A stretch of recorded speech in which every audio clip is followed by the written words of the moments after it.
noches, queridos amigos de Entre Puntos. Esta noche vamos a hacer un análisis del escenario que se ha presentado en el último mes en Medio Oriente. El conflicto de Siria, aunque tiene ya 5 años, ha entrado en una nueva fase con la intensificación de los ataques de Francia, Estados Unidos y Rusia contra el autodenominado Estado Islámico.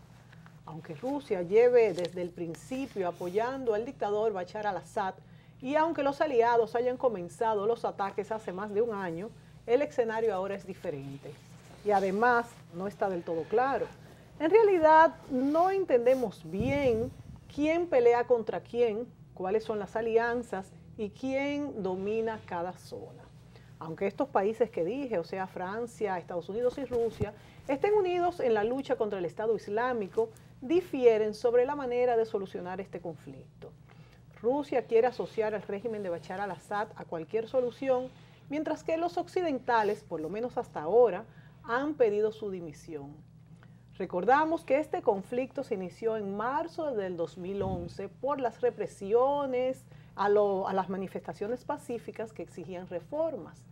Este conflicto dejó más de 250.000 muertos y se complicó al multiplicarse los actores locales y extranjeros en un territorio cada vez más fragmentado. La creación de grupos armados como el Ejército Libre de Siria y otras células islamistas como el Frente al-Nusra, brazo principal de Al-Qaeda, y finalmente el Estado Islámico han provocado en Siria que se convierta pues en un campo de batalla yihadista, o sea, por esta religión. Tras la reivindicación por el Estado Islámico del atentado con bomba contra el avión ruso, que dejó 224 víctimas, y las matanzas en París, la comunidad internacional parece más decidida que nunca a combatir al grupo responsable de estas múltiples atrocidades, sobre todo en esta zona entre Siria e Irak, que ellos cuidan a caballos, ahí los vemos incluso en la televisión. Bueno, pero para hablar sobre este tema hemos invitado esta noche a los analistas Rosario Espinal, Jean-Michel Carroix y Wilfredo Alemany. Muy buenas noches y bienvenidos a Entre Puntos. Buenas noches, gracias por la invitación. Bueno, señores, yo quisiera como abrir el debate en dos vertientes. Primero, preguntarles cuáles son los intereses generales y particulares de cada uno de estos actores que están involucrados en el conflicto.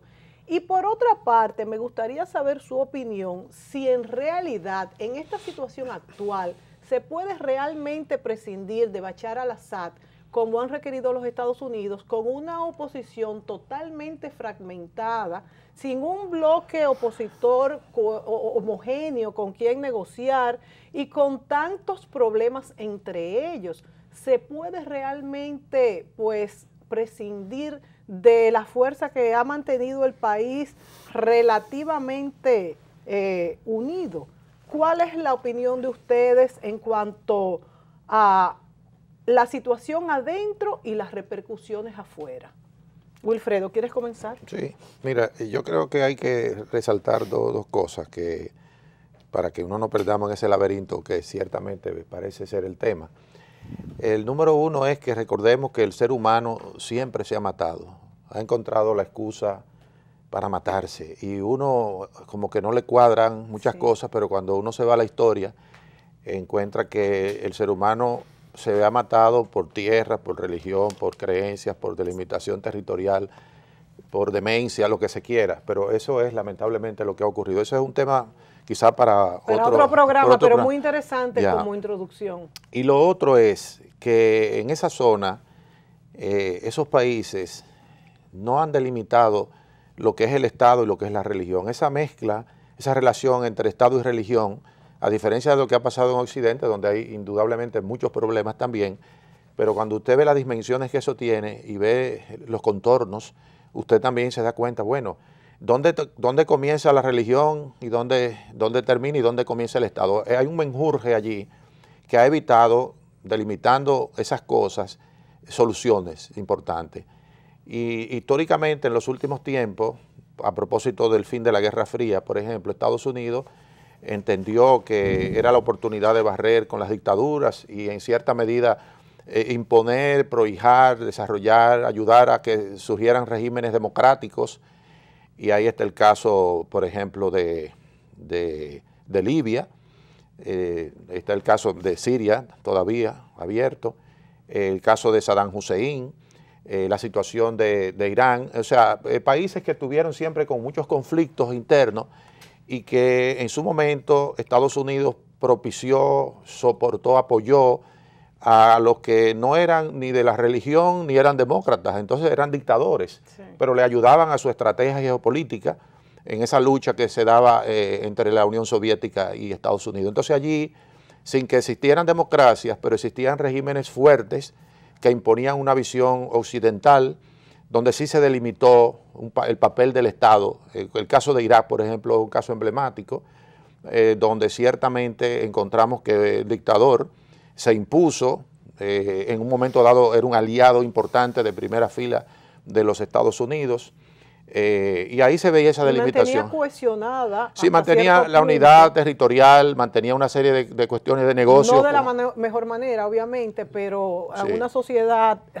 tan radical con estas cuestiones religiosas. Claro, y pudieron sostener las diferencias, por ejemplo, en el caso de Irán, entre sunitas y chiitas. Los chiitas eran mayoría, sin embargo, manejado por la dictadura, impuso la visión que tenía Saddam, que era sunita. Que al final usted se daba cuenta que se daba esa separación, aunque habían confrontaciones en las bases, y luego de que la guerra, por ejemplo, donde los Estados Unidos interviene con la excusa de las armas químicas y toda esa historia que ya conocemos, cuando uno se adentra en el tema, uno ve cómo Estados Unidos aprovecha, decapita a este señor, a Saddam Hussein, y trata de crear un tipo de régimen al tipo occidental, una democracia donde nunca había existido. Y todas esas cosas comenzaron a manifestarse. Cometieron errores tácticos importantes que yo creo que son los que abonan hoy la existencia del ISIS, sí, como por ejemplo disolver las Fuerzas Armadas, dejando en manos de unas Fuerzas Armadas que estaban acostumbradas al boato, a la corrupción y todo con Saddam Hussein. Esa gente se convirtieron en los terroristas formados y además que sabían dónde estaban las armas de Irak. Todo eso creó una situación adicional difícil para su manejo. Lo que fue la guerra entre Irán e Irak, también la confrontación de los chiitas que se sentían amenazados por Saddam, que eso también fue una confrontación que parió muchas de las cosas que hoy están manifestándose con la crisis que se está produciendo. Y si empezamos a buscar lo que pasó, por ejemplo, en Siria, que también debió ser parte de esa barrida que Estados Unidos concibió en su momento, bueno, ahí surgieron otros problemas que mis compañeros aquí yo seguro que van a entrar en esos detalles también. El tema de la confrontación de Siria con esos grupos que le eran adversos, apoyados por los Estados Unidos, que luego se le van de la mano, como pasó con Al Qaeda, con el tema de Afganistán. O sea, hay una serie de cosas que luego uno encuentra su explicación y también algunas distorsiones que se dan como diciendo, bueno, Estados Unidos fue que creó eso para que se pasara lo que está ocurriendo. O sea, no creo que eso sea exactamente así, aunque tiene un componente en esa dirección. Sí, entonces, pienso que esos elementos pueden servir de abono a lo que es una explicación compleja que en este momento Occidente tiene que enfrentar. Y una situación que tú has esbozado bastante clara, que desde afuera uno ve que no tiene una fácil solución, porque son problemas religiosos, problemas geopolíticos. Entonces yo te pregunto, Jean-Michel, primero, ¿realmente Assad atacó a los civiles con armas químicas? Y porque se dice que sí, pero no se ha comprobado por un lado. Por otro lado, este problema de los suníes y los chiíes y de la minoría alauita a la que pertenece al-Assad, Bashar al-Assad, también esto provoca mucha fricción en el pueblo siria porque ellos son minorías y como decía Wilfredo, en países donde la religión es lo básico y se rigen por una constitución que tiene mucho que ver por la religión, ¿hasta qué punto tú visualizas una solución a este problema de que el Estado pueda realmente ser, apartarse un poco, quizás no ser laico, pero apartarse un poco de lo que es la religión? Y estas declaraciones que ha dado la canciller alemana, la embajadora de la Unión Europea, pues que ha dicho que ya con las conversaciones en Viena se está trabajando o se va a comenzar a trabajar por unas elecciones libres en Siria. ¿Tú crees que haya realmente posibilidad de esto? Bueno, son muchas preguntas y una situación, como estaba diciendo Wilfredo, muy compleja. Yo creo que para nuestros auditores es necesario explicar tal vez un poco más, ir un poco por atrás. Decir primero que la división territorial de esa región obedeció a un reparto colonial, ¿no? Lo que era el Imperio Otomán se dividió. En su momento Francia le tocó la administración, el protectorado, como se decía, de lo que es Siria hoy. Y hay que ver que es una mosaica, tanto a nivel religioso, como tú decías, división entre chiita, sunita. Hay otras minorías, como por ejemplo los alawitas, ¿no? Que son una división de los sunitas. Tú tienes, por ejemplo, la división entre naciones. Hay una nación que se llama los kurdos, que están divididos entre Turquía, Siria, Irak, Irán. Es un pueblo que aspira a tener su nación unificada. Que quizás fue una debilidad de esa repartición, no haberle dado una nación exacto, a los y kurdos. eso es el caso de los kurdos, pero hay otras naciones en ese caso, los baluches, por ejemplo, que están entre Irán y Irak y otros, ¿no? Maronitas. Entonces, ¿qué implica eso? Eso implica que la conformación, porque le voy a contestar tu pregunta, pero hay que ir. Sí. Yo creo que ahora, después sobre todo de los atentados de París, que hay que subrayar que hay 130 muertos, 200 y pico, 300 heridos, que eso pasa casi toda la semana en el mundo árabe. En Nigeria, en Bamako hace unos días, Bamako en Malí, en África subsahariana, en Beirut hace menos de 15 días.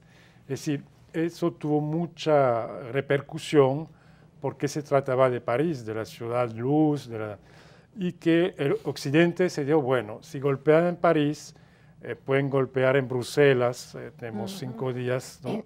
La capital de Europa está totalmente paralizada, hay una paranoia que se desarrolla en Estados Unidos, ahora después de los atentados en París, se habla de Roma, de Milano, es decir, Occidente está en un estado, entonces Hollande, el presidente francés, declaró que estamos frente a una guerra. Yo creo que eso fue un poco imprudente. Sí, yo también lo vi porque, y yo voy a tu pregunta, yo creo que Occidente ahora, alrededor de Hollande, que trata de armar esa coalición, está hablando de guerra para acabar, destruir a lo que llamamos Daesh, porque se dice ISIS, pero en Europa decimos Daesh, que es un acrónimo del Estado Islámico, que ellos para no les gusta, precisamente marcar que no es un Estado, es una organización terrorista y no le gusta, ¿no? Que se le llaman Daesh, por eso que lo llamamos Daesh. Sí. Y entonces la idea es militarmente acabar con Daesh, pero todos los expertos militares dicen que sin boots on the ground, sin tropas en el terreno, claro. Sí. Solamente con bombardeos no se va a acabar con Daesh. Es decir, y yo creo que también hay que ver cómo se inicia Daesh, cómo nace ISIS-Daesh, ¿no? Nace, como lo decía Wilfredo, de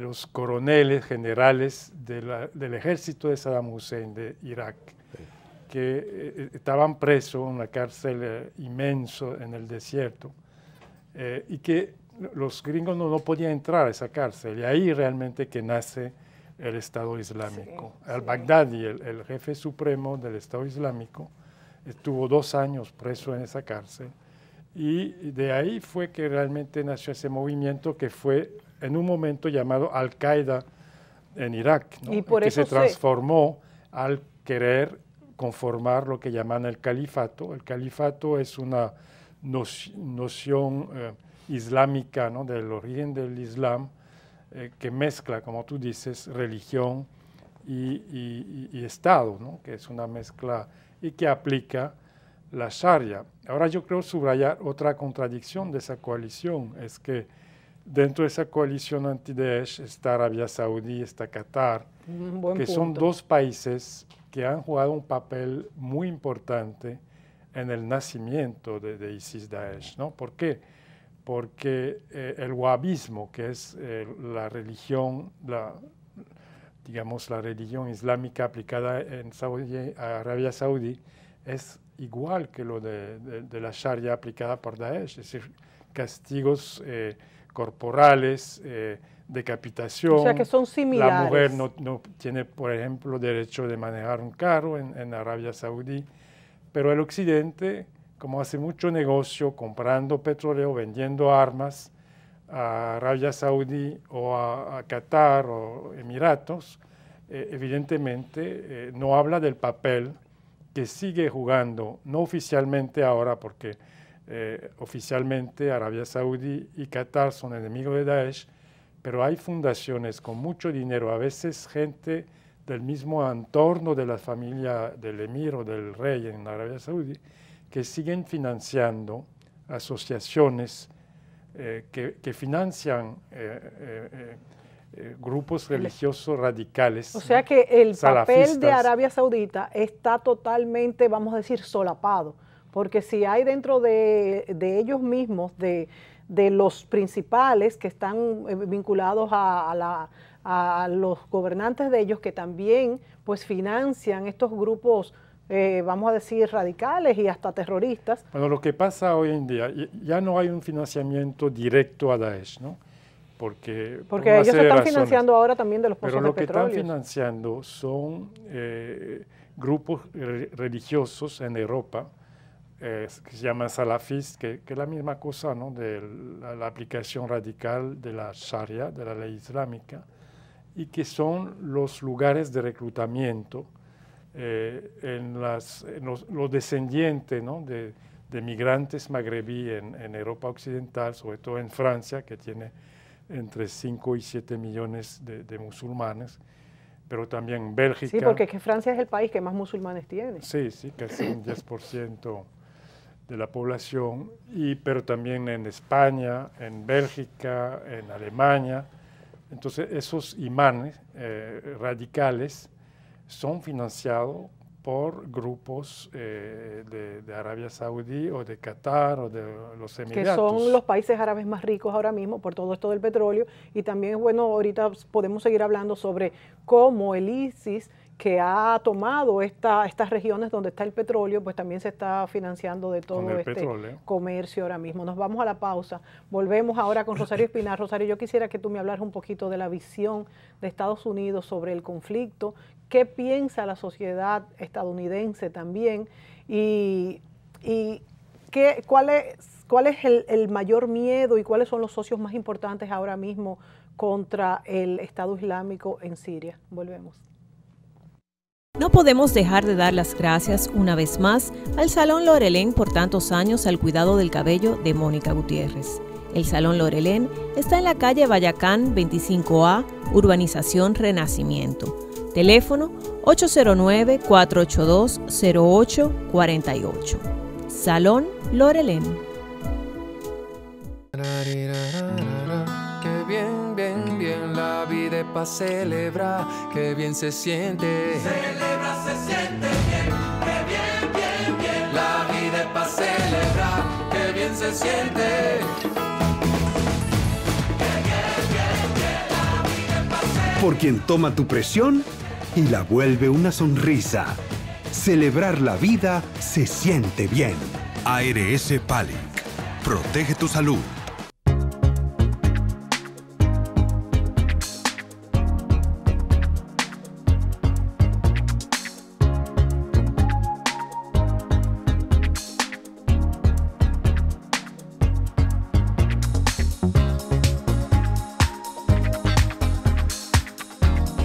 Te encantará lo que puedes hacer en la nueva popularenlinea.com. Busca, compara, solicita y obtén la aprobación de cualquiera de nuestros productos. Popular, a tu lado siempre.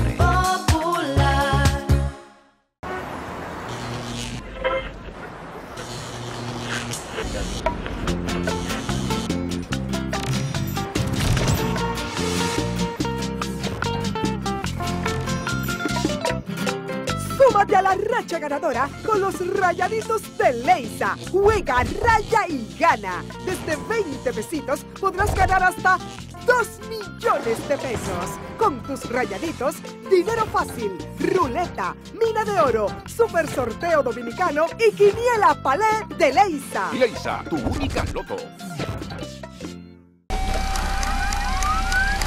¿Esta es tu edad? ¿O te la está cambiando como hacemos aquí? Tú tienes buen swing, muchacho, pero te lesionas mucho. Que tú eres gordito, Xavi. Demasiado lento corriendo base. Él dice que una mala racha, pero es el final de su carrera. Nadie llega a esos números sin una ayuda.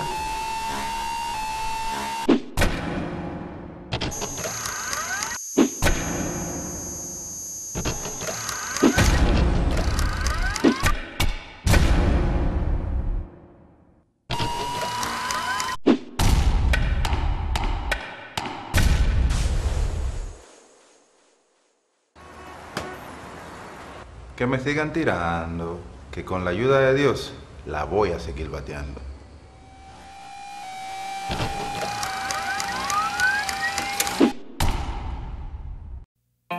Como todos los días, cada uno trabajaba con dedicación para crecer, pero teníamos la intención de hacer más. Esa que tú también tienes, la que te lleva siempre a querer mejorar. Tuvimos una idea, decidimos cambiar. Decidimos unirnos, poner cada quien lo que sabía para hacer algo mejor. Como tú cuando colaboras con un socio o amigo para crear algo nuevo, unimos nuestras fuerzas para mejorar, para darte más apoyo como siempre hemos hecho, pero mejor. Para que sea posible sacar adelante tus ideas, esas que cambiarán tu vida, tu comunidad, tu mundo. Patricia Gutiérrez Fiallo utiliza los servicios de Silhouette, by Isabel Green, salón y maquillaje. Calle Sócrates Nolasco número 5 en Sanchenaco. Teléfono 809-566-8379. Silhouette, salón y maquillaje.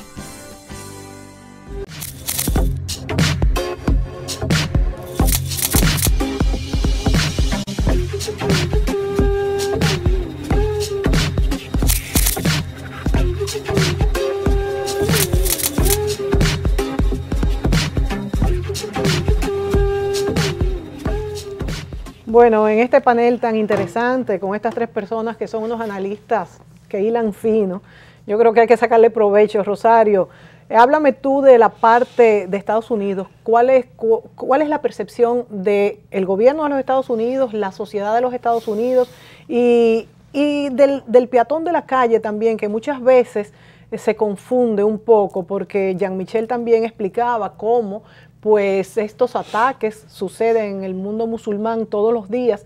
Sin embargo, aquí, por ejemplo, oigo mucho en la televisión, inclusive los mismos productores de televisión, y ni decir si nos montamos en un taxi, por ejemplo, de que qué barbaridad ponerle tanto caso, como he oído, a estos ataques en París, cuando aquí mueren del dengue tanta gente. Entonces, es como decir que si yo quiero dormir o quiero, o sea, son dos cosas que no tienen nada que ver. ¿Cómo es que relacionamos esto?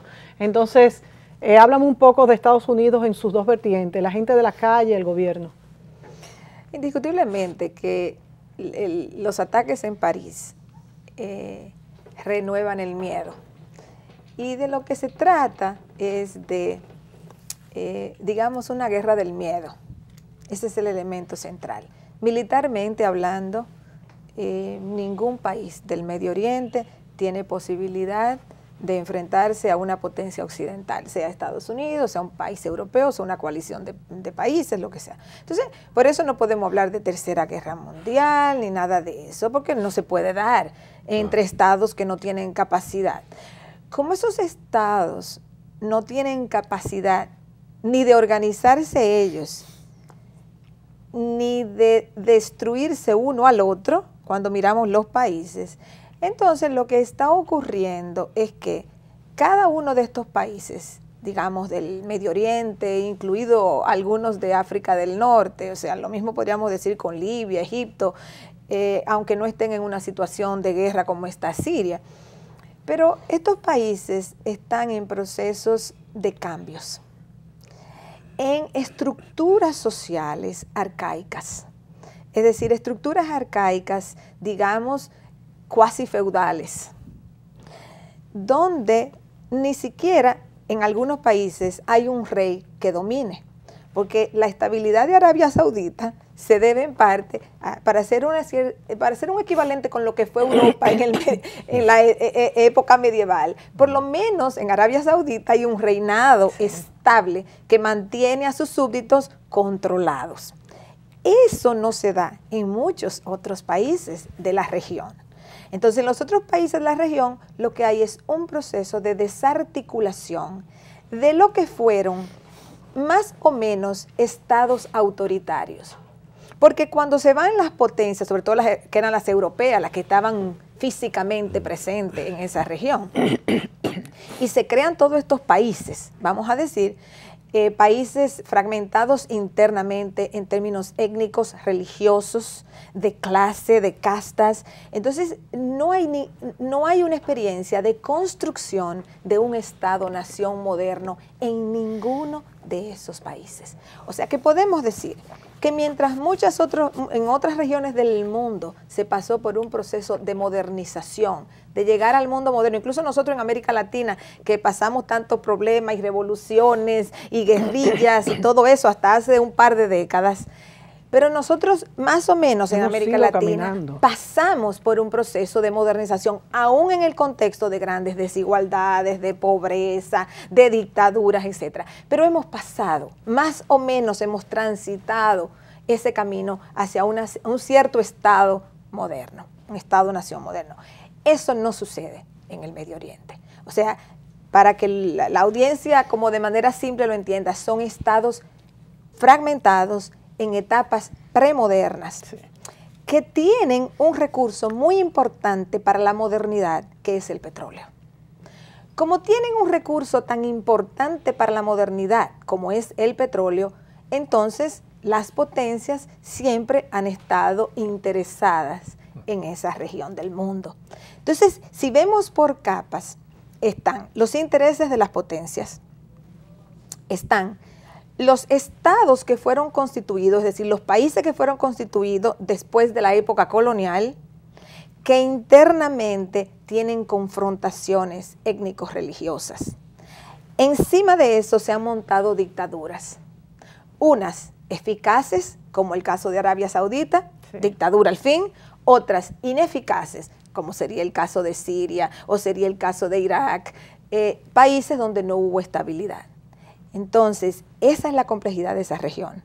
Ahí no hay solución inmediata, lo saben muy bien las potencias, porque no hay posibilidad de construir estados-naciones modernas, que es lo único que podría aquietar la ferocidad religiosa, porque todos estos conflictos se montan en religión. Es verdad, el Islam está dividido entre sunitas, chiitas y varias más. No es una más, son varias más.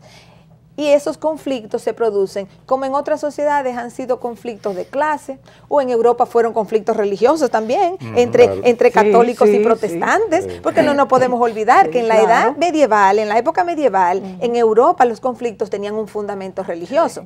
Ahora, eventualmente, con la llegada de la modernidad, se moderó el efecto de la religión y se construyeron gobiernos, surgieron gobiernos civiles.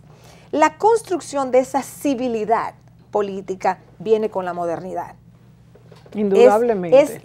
Es la modernidad que se fundamenta en la idea de la coexistencia, más o menos, porque nunca es completa, de la coexistencia más o menos pacífica. Entonces, cuando el mundo se alarma porque atacaron a Nueva York el 11 de septiembre, o porque atacan a París ahora, y después te contestan, bueno, pero se mueren más gente diario en Siria o en no sé qué.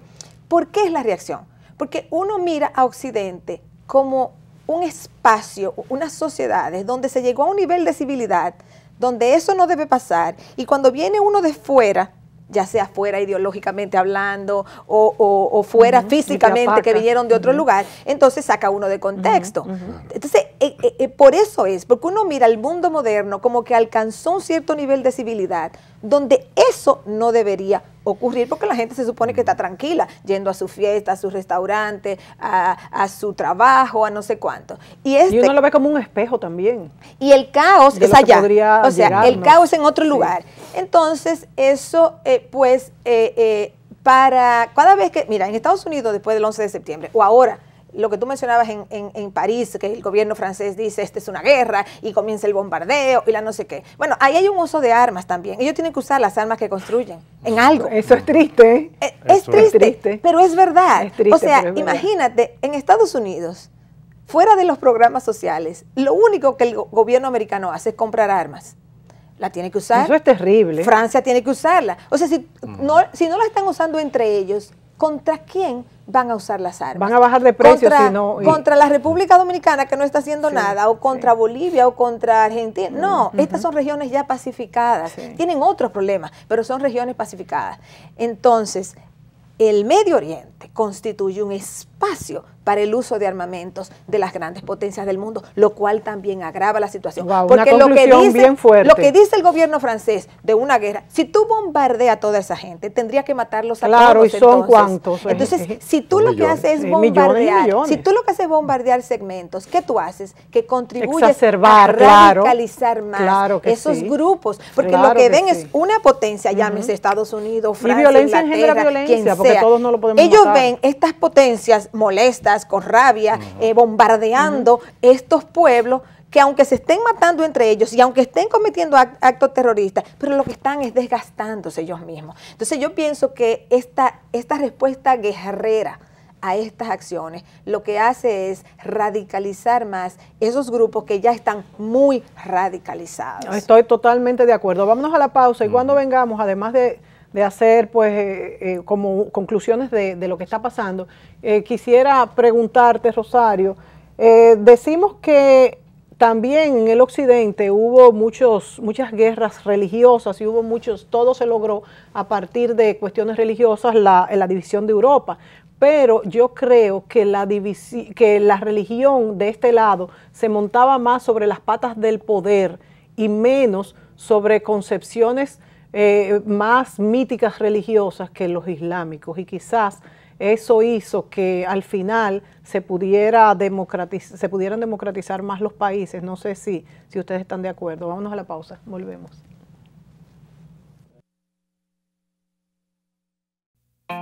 Como todos los días, cada uno trabajaba con dedicación para crecer, pero teníamos la intención de hacer más. Esa que tú también tienes, la que te lleva siempre a querer mejorar. Tuvimos una idea, decidimos cambiar, decidimos unirnos, poner cada quien lo que sabía para hacer algo mejor. Como tú cuando colaboras con un socio o amigo para crear algo nuevo, unimos nuestras fuerzas para mejorar, para darte más apoyo como siempre hemos hecho, pero mejor. Para que sea posible sacar adelante tus ideas, esas que cambiarán tu vida, tu comunidad, tu mundo. Banco BHD León. Ahora somos uno para que cambiemos el mundo, mejorando el tuyo. ¿Esta es tu edad? ¿O te la está cambiando como hacemos aquí?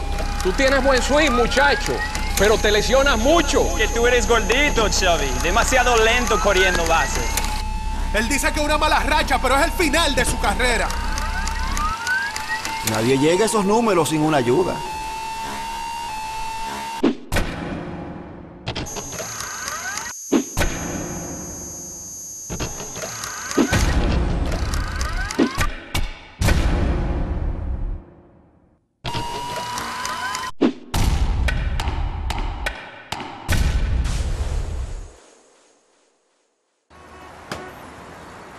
Que me sigan tirando, que con la ayuda de Dios la voy a seguir bateando.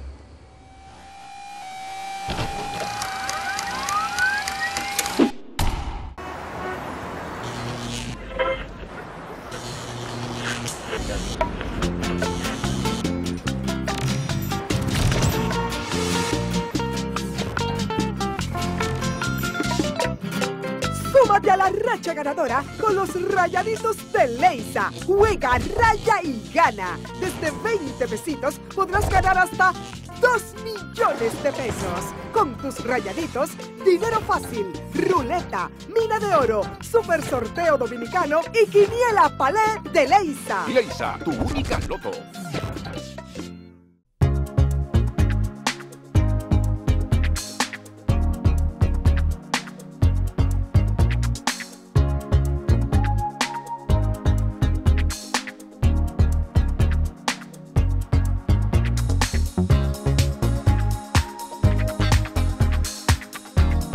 Te encantará lo que puedes hacer en la nueva popularenlinea.com. Busca, compara, solicita y obtén la aprobación de cualquiera de nuestros productos.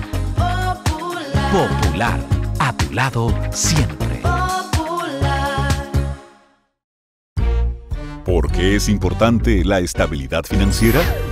Tu hija se gradúa de la escuela y tienes que buscar dinero para los gastos universitarios. Si guardaste dinero bajo el colchón, esos ahorros no produjeron ganancias o corrieron el riesgo de ser robados o que se dañaran. Probar suerte con pirámides u otros negocios de ganancias fáciles al final no te resuelve y podría dejarte arruinado.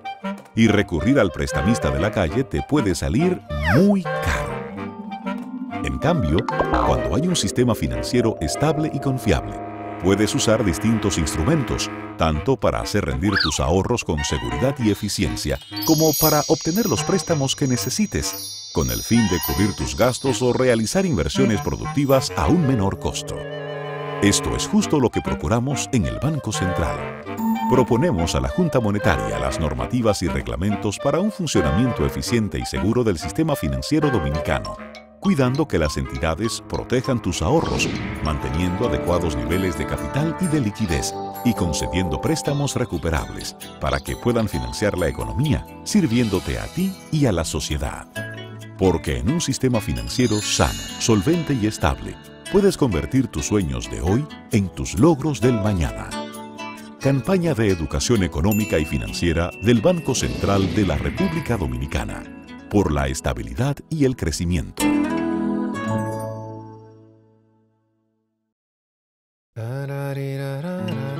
Qué bien, bien, bien, la vida es para celebrar, qué bien se siente. Celebra, se siente bien, qué bien, bien, bien. La vida es para celebrar, qué bien se siente. Por las pruebas de esfuerzo en que no paras de reír. Celebrar la vida se siente bien. ARS Palic. Protege tu salud. ¿Esta es tu edad? ¿O te la está cambiando como hacemos aquí?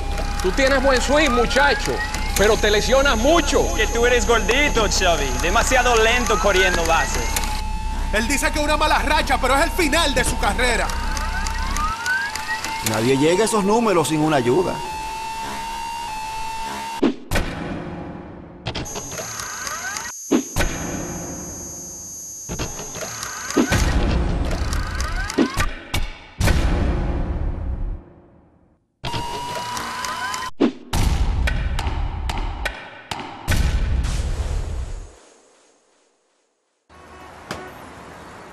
Que me sigan tirando, que con la ayuda de Dios la voy a seguir bateando.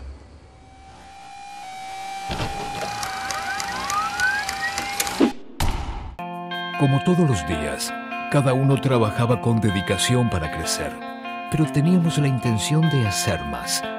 Esa que tú también tienes, la que te lleva siempre a querer mejorar. Tuvimos una idea, decidimos cambiar, decidimos unirnos, poner cada quien lo que sabía para hacer algo mejor.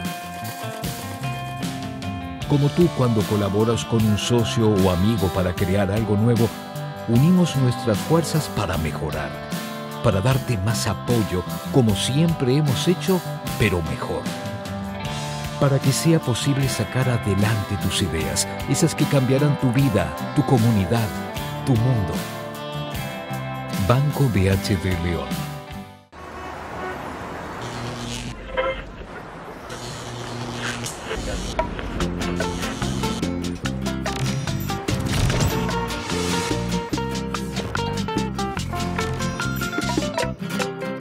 Pégate a la racha ganadora con los Rayaditos de Leisa. Juega, raya y gana. Desde 20 pesitos podrás ganar hasta 2 millones de pesos. Con tus Rayaditos, dinero fácil, ruleta, mina de oro, super sorteo dominicano y quiniela palé de Leisa. Leisa, tu única loto.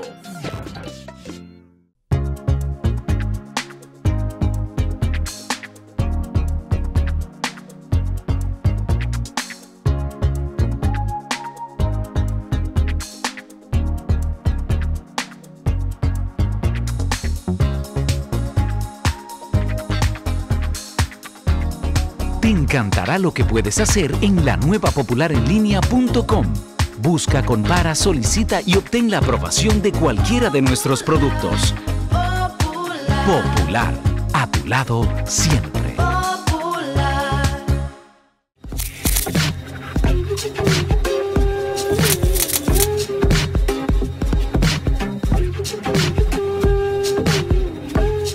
Bueno, Wilfredo, vamos a hablar de perspectivas, vamos a hablar también de cómo se manejarán los recursos, la tierra, el petróleo que está ahí, pues latente, que es un recurso que está usando el ISIS, de las migraciones que esto está provocando en toda Europa y en el mundo. ¿Qué crees que va a pasar? ¿Cómo podrá, como decía Rosario, violencia engendra violencia y no se puede acabar con el mundo islámico? ¿Cuál es tu perspectiva? Bueno, lo primero que creo que hay que resaltar es que la presión que está sufriendo Europa con esta situación en términos migratorios, ahora que la ha tenido siempre, pero se había estado dando de manera pacífica, como siempre, desde siempre, hacia Occidente, y donde unas élites de esos países también comienzan a mandar a sus hijos a estudiar a Occidente, y eso va en la dirección de crear algunas bases que por lo menos augure que en un futuro no tan lejano se puedan ir implementando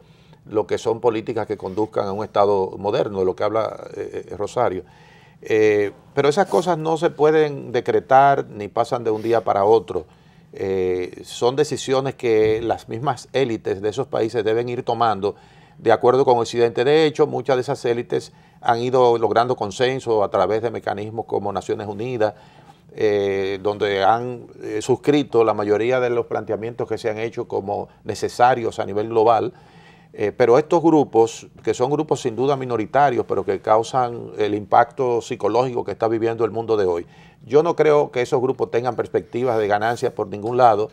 El tema mismo ahora de los bombardeos, donde los expertos señalan claramente que se puede bombardear mucho, pero si al final no hay una infantería que ocupe esos lugares, bueno, pues eso se puede quedar así durante mucho tiempo. ¿Qué ha pasado en otros casos? Claro. ¿Qué pasó en Irak, por ejemplo, también? Bueno, en Irak hubo una intervención, se impuso... Y no sí, pero no se consiguió nada, después se tuvieron que ir. O sea, sí hubo una infantería, pero ¿y después de qué pasó? Claro, bueno, hay una élite que maneja ese país con todas las dificultades que eso implica, con los errores que cometió Estados Unidos, que en ese momento necesitó ese impacto para decir, bueno, a nosotros como potencia no nos van a humillar porque nos tumben las torres, construyeron una torre más grande, en fin, todo ese tipo de cosas que impactan en términos psicológicos. Entonces, la situación no es fácil ni es de corto plazo. Hay que decir que después de los acontecimientos de Estados Unidos, de las Torres Gemelas, Estados Unidos se metió mucho más con las élites de esos países en lo que tenía que ver con, por ejemplo, con el tema de la educación, descubriendo que en muchos de esos países se enseñaba de manera oficial el odio contra Occidente, donde había que matar a los occidentales, y descubrieron que en muchos de esos países tampoco se permitía, por lo menos se resaltó mucho más la educación para las mujeres, para los niños, o sea... Pero hubo logros en ese sentido, ha habido logros en ese sentido. Por lo menos uno se da cuenta que ya esas élites han tenido que despegarse de esos apoyos. Todavía quedan apoyos importantes de armamento, lo que ustedes señalaban, de consumo de productos que se hacen en Estados Unidos y en Europa, pero hay que decir que se han hecho muchos acuerdos, por ejemplo, con Pakistán, con Afganistán, donde ya hay una presencia de los países europeos y de Estados Unidos que se metieron en el tema de los pensum educativos, de que no se hicieran cómplices de acciones de esos grupos. Se crearon, eso es interesante. Se crearon oficinas de trabajo permanentes para eso, pero el trabajo es tan profundo o el daño era tan profundo y ha sido tan profundo que eso no se resuelve de un día para otro. Lo mismo que las asesorías con las Fuerzas Armadas, la coexistencia, por ejemplo, de la India con Pakistán, que en un momento era un problema permanente, prácticamente de exterminio. O sea, se han ido logrando cosas. No suscribo la idea de que, como muchos dicen, de que vivimos la peor época del mundo. Yo tampoco. Ahí están hablando del apocalipsis y comienzan a encontrar textos que justifican que el mundo se está acabando. Pienso que el mundo de hoy es un mundo mucho más seguro que cuando vivíamos la Guerra Fría. Por supuesto, simplemente hay más comunicación. Claro, el equilibrio del terror, donde cada uno tiene una capacidad de destrucción, eso todavía está allí. Sin embargo, Rusia, que dejó de ser la cabeza de lo que era la Unión Soviética, sin duda que no tiene el poder que tenía en ese tiempo, aunque tenga todavía bombas atómicas allí, pero su dinámica de integración a lo que era el desarrollo y la modernidad, definitivamente que se le fue delante a lo que ellos pretendían, o Putin, como una reposición de lo que fue la ex Unión Soviética. Pero esos son otros terrenos que también tocan con la crisis que se desarrolla ahora mismo en Irak, en Siria. Sí, no, yo creo que hay un punto muy importante que no hemos mencionado, es el hecho de que todos los jóvenes terroristas que golpearon en París eran franceses. Sí. Y eso yo creo que es importante. Claro. Porque hasta cuando el Occidente, y específicamente Francia, no va a ser capaz de incluir, de asimilar esos descendientes de migración, estamos hablando en casos de tercera y cuarta generación, un poco el caso de los descendientes aquí de migrantes haitianos, que no han sido integrados. Entonces, al sentirse excluidos, muchos de ellos van hacia la delincuencia, de la delincuencia ponen en la cárcel, y las cárceles son las mejores escuelas de Daesh, de ISIS. Para el terrorismo, claro. Eso está comprobado. Eso es los autores de los atentados de enero de Charlie Hebdo y del hipermercado Kasher judío eran jóvenes también franceses que se radicalizaron en las cárceles. Por eso las migraciones desorganizadas son tan Hay que subrayar que se estima que entre 30 y 50.000 combatientes activos de Daesh, que es poco, ¿no?, frente a lo que son las potencias, la coalición mundial, que inclusive se habla que China va a integrar la coalición. Claro. Pero de esos 50.000 se estima que por lo menos 12.000 son extranjeros. Muchos de ellos viniendo de Europa Occidental, más de 800.000 son franceses. Dios mío. Hay norteamericanos, hay canadienses de Estados Unidos, hay hasta de Australia vienen a pelear. Entonces, la pregunta es, ¿qué pasa en la cabeza de un joven nacido en Idaho, en Estados Unidos, o en Francia, para meterse a una locura como es Daesh? Y educado, ¿no? Se supone. Yo creo que Occidente debería reflexionar sobre eso y buscar las causas. Rosario, el segundo punto que me parece muy importante es que la tela de fondo de todo eso, yo creo que está también el conflicto Israel-Palestina. No podemos dejar de mencionar que ese doble rasero de Occidente, que nunca ha obligado al Estado israelí a aplicar la resolución de Naciones Unidas, que tenemos un pueblo que ha sido botado de su tierra, todo el mundo sabe cuál es la solución, son los dos estados, y mientras el tiempo pasa, la solución de los dos estados es cada vez más difícil, porque la colonización de los colonos israelíes hace que casi no queda terreno para hacer ese segundo estado, y eso está manteniendo un odio hacia Occidente, una frustración en lo que se puede llamar la opinión pública árabe o musulmana. Eso es cierto, además los estados están ahí. Es un problema de fondo, ¿no? Claro. Rosario, tienes 1 minuto máximo. Bueno, en 1 minuto hay que pensar cómo los inmigrantes, segunda, tercera, cuarta generación, construyen su identidad. Ese es un desafío que enfrentan los países, los grandes países de las grandes potencias de Occidente, que han sido recipientes de grandes flujos migratorios. Porque, por un lado, está la idea de la absorción. Ok, ya sus hijos van a ser franceses o norteamericanos y sus nietos aún más y todo eso.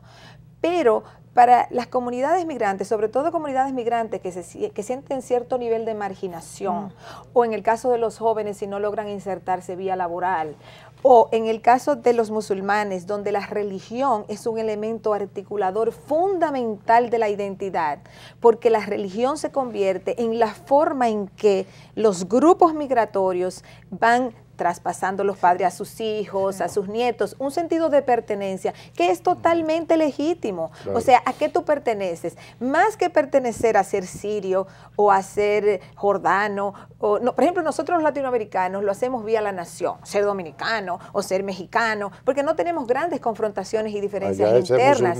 Allá es el elemento unificador, es ser musulmán, pero que a la vez no es totalmente unificador, porque hay facciones dentro de ellos. Pero en ese proceso de identificación está la construcción del vínculo entre esos nacidos, criados en Francia o Estados Unidos o Inglaterra, lo que sea, y esos movimientos que ellos ven en la tierra de origen de sus antepasados.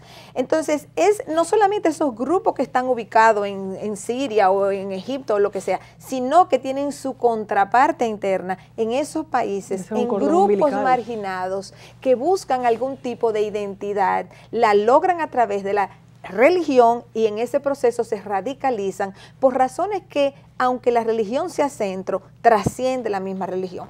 Ese es un fenómeno a enfrentar. Por eso es que el fenómeno es muy complejo, presenta un gran desafío, porque la globalización de los últimos 50 años ha incluido dos cosas muy importantes para entender esto. Una, grandes flujos migratorios del sur hacia el norte, para poner un término fácil geográfico, grandes procesos migratorios a Europa, Estados Unidos, de todo, de África, de América Latina, del Medio Oriente, del sudeste asiático, de todas las regiones del mundo, en busca de bienestar económico o de paz, de refugio político, lo que fuera.